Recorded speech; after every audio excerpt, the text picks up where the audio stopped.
మన భారతదేశంలో ఎందరో మహానుభావులు జన్మించారు. అందులో భీమ్రావ్ రామ్జీ అంబేద్కర్ గారు 14 ఏప్రిల్ 1891లో జన్మించారు. ఆ వ్యక్తి ఎన్నో మార్పులు, ఇంకెన్నెన్నో ఆశయాలతో తన జీవితాన్ని మనకు అంకితం చేశారు. అలాంటి గొప్ప మనిషి కథ మన అందరి కోసం.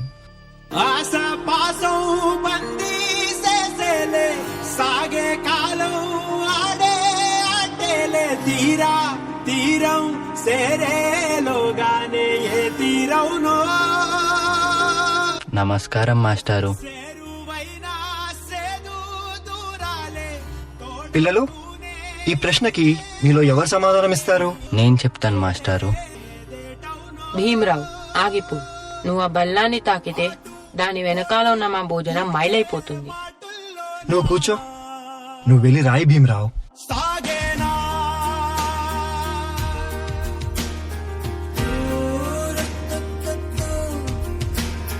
జీవితంలో నువ్వు చాలా గొప్పవాడి అవుతావు భీమ్రావ్.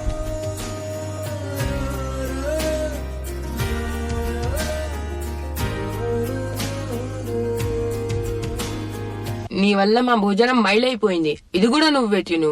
సిక్కుముళ్ళు గప్పి రంగులీనుతున్న లోకమంటే పెద్ద నాటకమే, తెలియకనే సాగే కథను. నీవు పెట్టుకున్న నమ్మకాలు అన్ని పక్కదారి బట్టి పోతుంటే కంచికి నీ కథలే దూరం. నీ సేతుల్లో ఉంది, సేతల్లో చూపించి ఎదురేగి సాగాలిగా. లేపేటంలో తేలాలంటే నువ్వెదురు చూడాలిగా. చాలా దాహంగా ఉంది. తాగడానికి మంచినీళ్ళు ఇస్తారా? నీలాంటి వాళ్ళకి అదిగో ఆ మురికి నీళ్ళే, వెళ్ళి తాగో.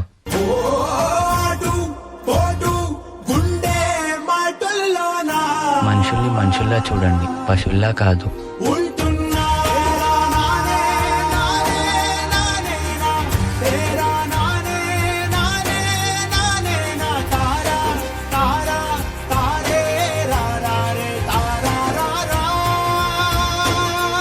నువ్వు ఎవరికీ తల వంచకూడదు.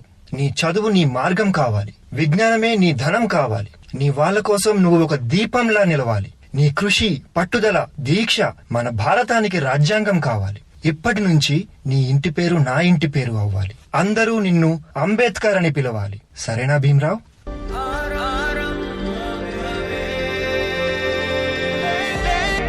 ఎంతమంది తనని తక్కువగా చూసినా చదివే లోకంగా మార్చుకొని మెట్రిక్ సాధించాడు. అదే సమయంలో పెద్దలు తన పెళ్లి కూడా చేశారు. సాయాజీరావు గాయక్వాడ్ అనే మహారాజు సాయంతో విదేశాల్లో చదువు పూర్తి చేసి ఎన్నో గణితలు సాధించి తిరిగి వస్తారు.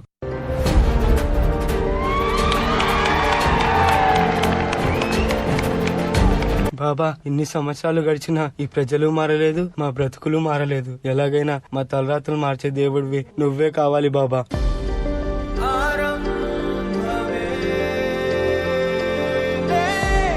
నా ప్రజల కోసం ఎంత కష్టమైనా పోరాడుతాను.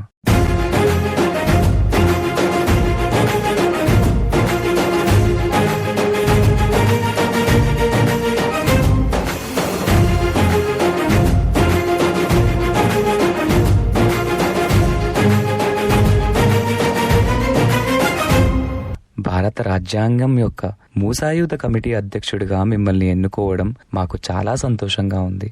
ఇన్నేళ్లకి నా ప్రజలకి, నా దేశానికి సేవ చేసే సమయం వచ్చింది. భారత రాజ్యాంగాన్ని నిర్మించే అవకాశం నాకు దక్కింది. దీనికోసం నా ప్రాణాలు అర్పించడానికైనా సిద్ధంగా ఉన్నాను.